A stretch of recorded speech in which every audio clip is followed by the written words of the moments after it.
ఇసుక మహారాష్ట్ర అతలాకుతలం వర్షం బీభత్సం సృష్టించింది. కొండ చర్యలు విరిగి ఇద్దరు భూ సమాధి, ప్రవాహంలో కొట్టుకుపోయిన మరో వ్యక్తి.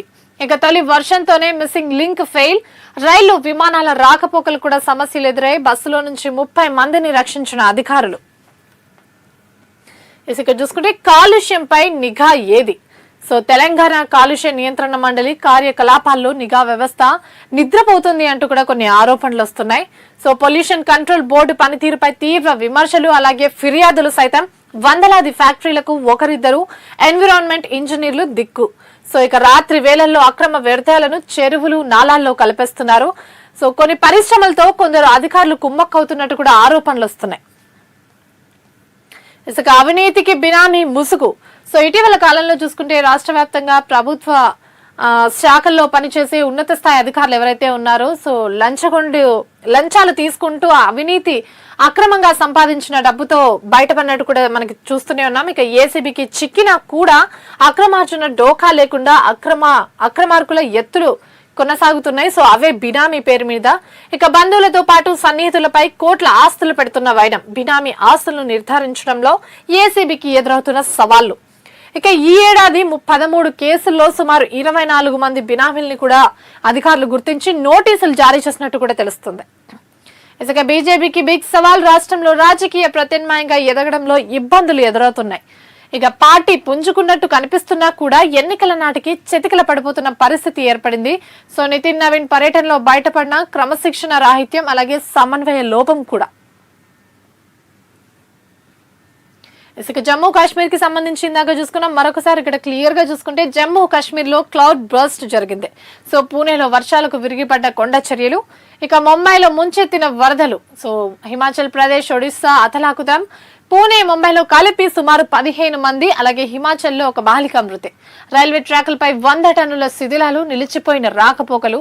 ఒడిశాకి వాయుగుండం ఎఫెక్ట్, వరుసగా 3వ రోజు వర్షాలు కురుస్తున్నట్టు కూడా తెలుస్తుంది. ఇక సోనేపూర్ లో రికార్డు స్థాయిలో వర్షపాతం నమోదైంది. విద్యా సంస్థలకు కూడా అక్కడి ప్రభుత్వం సెలవులు ప్రకటించింది. సో రెడ్, ఆరెంజ్ అలర్ట్లు జారీ చేసిన ఐఎండీ.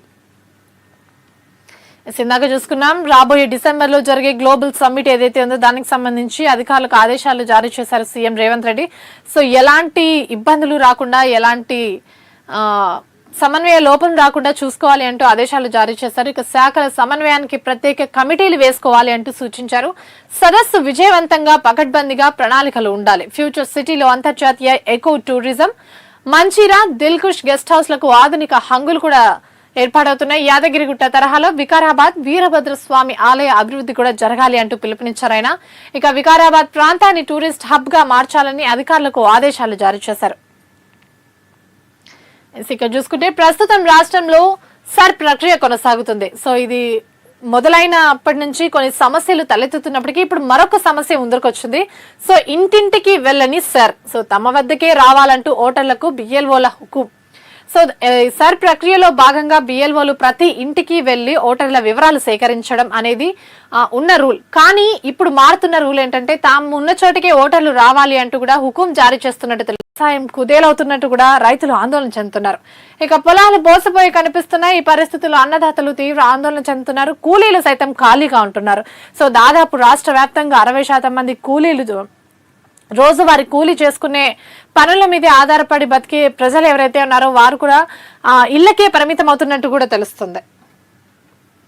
ఇక్కడ చూసుకుంటే అంతర్జాతీయ స్థాయిలో పర్యాటకం అభివృద్ధి అంటూ కూడా సీఎం రేవంత్ రెడ్డి సమీక్ష నిర్వహించారు. ఈ సమీక్షలో భాగంగా గ్లోబల్ సమ్మిట్ కి భాగంగా నిర్వహించిన ఈ సమీక్ష ఏదైతే ఉందో దీనికి సంబంధించి ఇప్పటికే రాష్ట్ర ప్రభుత్వం తరపున కసరత్తు కూడా ప్రారంభమైంది.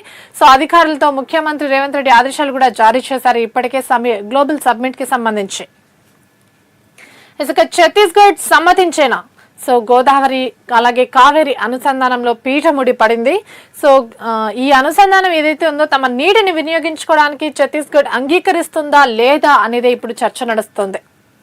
ఇసుక ఆ రాష్ట్రాల మిగులు జలాలపై దక్షిణాది ఆశలు పెట్టుకున్నట్టు కూడా తెలుస్తుంది. ఇసుక ప్రాణహితలోనే వరద, మేడిగడ్డ వద్ద 62 క్యూసెక్ల ప్రవాహం. సో వెలవెలబోతున్న కృష్ణా, గోదావరి, మహారాష్ట్రలో భారీ వర్షాలతో ఆశలు చిగురిస్తున్నాయి. ఇక లైఫ్ సైన్సెస్ ఆవిష్కరణల కేంద్రంగా తెలంగాణ మారబోతోంది అంటూ కూడా మంత్రి శ్రీధర్ బాబు తెలిపారు. సిద్దిపేట జిల్లాలో సిరో ఫార్మా తయారీ కేంద్రానికి ఆయన ప్రారంభోత్సవం కూడా చేశారు. దేశవ్యాప్తంగా అన్ని సర్కార్ బడుల్లో బ్రేక్ఫాస్ట్ స్కీమ్ ని తీసుకొచ్చింది కేంద్ర ప్రభుత్వం. ఇక ఇంటర్ వరకు భోజన పథకం విస్తరణ, పీఎం పోషణ్ పథకం బలోపేతానికి సన్నాహాలు కూడా జరుగుతున్నాయి. రాష్ట్రాల అభిప్రాయాలు కోరిన కేంద్రం.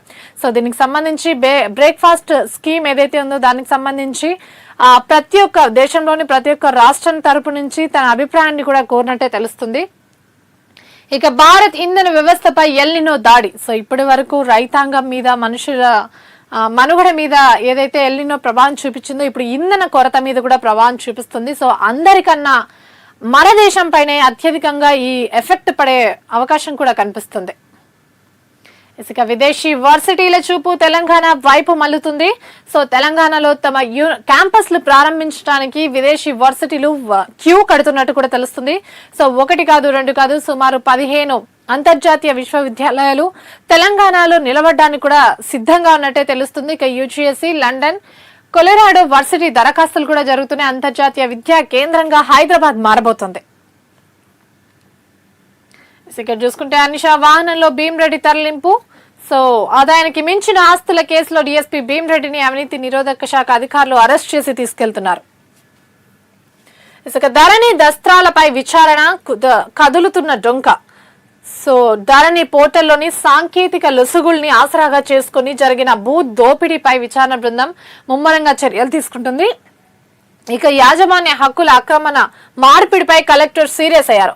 ఇక అనుమతులకు నోటీసులు, దళార్ల ప్రమేయంపైనే దృష్టి కూడా పెట్టారు. ఇక అయోధ్య ట్రస్ట్ తాత్కాలిక ప్రధాన కార్యదర్శిగా కృష్ణ మోహన్ నియామకం. ఇక చంపత్ రాయ్ రాజీనామా కూడా ఆమోదం లభించింది. కొత్తగా సీఈఓకు నియమించాలని నిర్ణయం, 3 సభ్యులతో కమిటీ ఏర్పాటు. ఇక 3 గంటల పాటు జరిగిన ట్రస్ట్ సమావేశం. సో తాజాగా అయోధ్యలో జరుగుతున్న విరాళాల కేసు ఏదైతే ఉందో దానికి సంబంధించి కొత్త ప్రధాన కార్యదర్శిని కూడా, ట్రస్ట్ ప్రధాన కార్యదర్శిని కూడా తాత్కాలికంగా తీసుకున్నట్టే తెలుస్తుంది. ఇక్కడ చూసుకుంటే రోజుకు 3కి విముక్తి. సో రాష్ట్రంలో ఇది పరిస్థితి.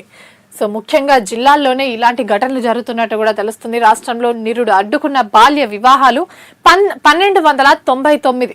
ఇక ప్రతి 100 మంది బాలికల్లో 17 మందికి ప్రతి ఏటా పెళ్లిళ్ళైపోతున్నాయి. ఇక నివారణకు ప్రత్యేక కార్యాచరణ రూపొందించాలని ప్రభుత్వం ఆదేశాలు జారీ చేసింది. సో ఎవరికి ఫిర్యాదు చేయాలి అనే అనుమానం ఉన్న వాటికి కూడా ప్రభుత్వం స్పష్టం చేసింది. ఇక చైల్డ్ హెల్ప్ లైన్ కోసం 1096, మహిళా సహాయ కేంద్రానికి 181, ఇక పోలీసులకు 100. ఇక జమ్మూ కాశ్మీర్ లో మేఘ విస్ఫోటం, బురదలో కూరుకుపోయిన వాహనాలు. ఇసుక పత్రాలు సృష్టించారు, పట్టా చేసేశారు. సో మనుగూరులో 200 కోట్ల అసైన్డ్ భూ కుంభకోణం జరిగింది. సర్వే నెంబర్ 44లోని 12 ఎకరాల స్వాహా చేసిన రియల్ ఎస్టేట్స్. ఇక హైదరాబాద్ లో భారీ ఖరీదైన ఖాళీ భూములు కనిపిస్తే చాలు వాటిపై పెద్దలు గద్దలాగా వాలిపోతున్న ఒక దృశ్యాన్ని కూడా ఒక వార్తను కూడా మనం ఇక్కడ చూసుకోవచ్చు. సో అసైన్యులు అనుభవంలో లేకపోవడంతో ఇతరుల పేరిట నకిలీ పత్రాలు సృష్టిస్తున్నారు. ఇక అసెంబ్లీలో నిలదీసిన అధికార పార్టీకి చెందిన స్థానిక ప్రజాప్రతినిధి కూడా ఇందులో భాగంగా ఉన్నారు. మొత్తం 40 ఎకరాలు నిషేధిత జాబితాలో చేర్చిన రెవెన్యూ అధికారులు. సో తర్వాత రియాల్టర్లతో ఆ స్థానిక మరో ప్రజాప్రతినిధి కూడా ఇందులో కుమ్మక్కైనట్టు కూడా తెలుస్తుంది. సో వాటాలు కొలిక్కి సాగరానికి సై ప్రాజెక్టు ముందుకి. సో మూకుమ్మడి దందాన్ని కూడా చెప్పొచ్చు ఇక్కడ. ఇక మరొకసారి ఇక్కడ చూసుకుంటే ధరణి అక్రమాలపై సిఐడి ఫోరెన్సిక్ ఆడిట్ లో 22,000 అనుమానాస్పద లావాదేవీలను కూడా అధికారులు